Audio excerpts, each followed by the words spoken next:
Beragam peristiwa terjadi dalam sepekan terakhir. Berikut GoTV News merangkum berita-berita yang terjadi dalam minggu ini.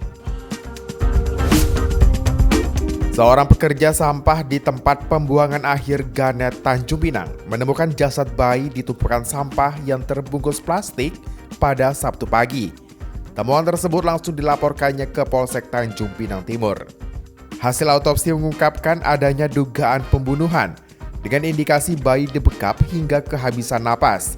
Saat ini Satreskrim Polresta Tanjung Pinang dan Unit Reskrim Polsek Tanjung Pinang Timur masih menyelidiki kasus ini untuk mengungkap pelaku pembuang bayi.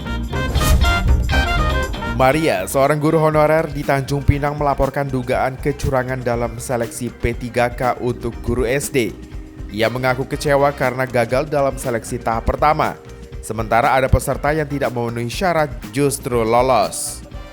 Maria yang telah mengabdi selama 17 tahun seharusnya masuk dalam kategori prioritas. Namun ia mengklaim posisinya digeser oleh pegawai honorer TU berinisial GB yang tidak pernah mengajar di kelas. Kuasa hukumnya, Suharjo, menduga adanya manipulasi data dalam penerbitan surat keterangan aktif mengajar. Tim kuasa hukum Maria telah mengajukan sanggahan ke BKPSDM, Sekda, Ombudsman, dan BKN Jakarta untuk menindaklanjuti kasus ini. Mantan Ketua KPK Abraham Samad bersama Koalisi Masyarakat Sipil melaporkan dugaan korupsi dalam penetapan proyek strategis nasional Pantai Indah Kapuk II ke KPK pada Jumat.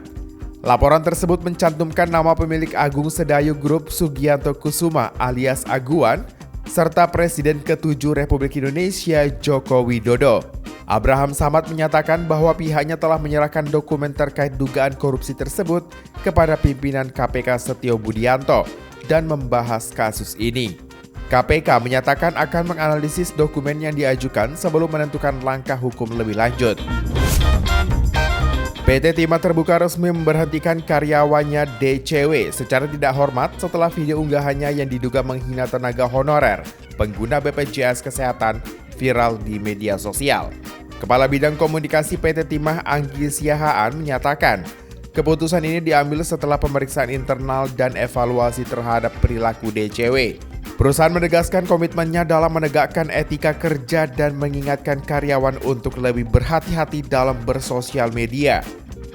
Sebelumnya, video yang diunggah DCW di akun TikTok NW Nimaizon 1 menuai kecaman dari netizen, serta para tenaga honorer yang merasa direndahkan. Satreskrim Polres Bintan dan Unit Reskrim Polsek Bintan Timur menangkap 2 pelaku pencurian di sebuah kios di Jalan Nusantara kilometer 20 Kijang, Bintan Timur. Kedua pelaku berinisial HR dan WD diketahui sebagai residivis yang kerap membobol rumah kosong di Tanjung Pinang dan Bintan. Aksi pencurian mereka sebelumnya sempat terekam CCTV dan viral di media sosial. Setelah video tersebut menyebar, polisi segera melakukan penyelidikan dan berhasil menangkap kedua pelaku dalam waktu kurang dari 24 jam. Puluhan remaja terjaring razia knalpot brong di Tanjung Uban, Bintan Utara dan dihukum mendorong sepeda motor mereka ke kantor polisi. Razia ini dilakukan di sekitar Masjid Besar Baitul Makmur.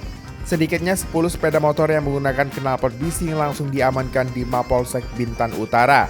KBO Satlantas Polres Bintan Ibda JM Sirait mengatakan, razia ini bertujuan untuk mengantisipasi aksi balap liar yang menghimbau kepada para remaja agar tidak terlibat dalam kegiatan tersebut demi keselamatan bersama.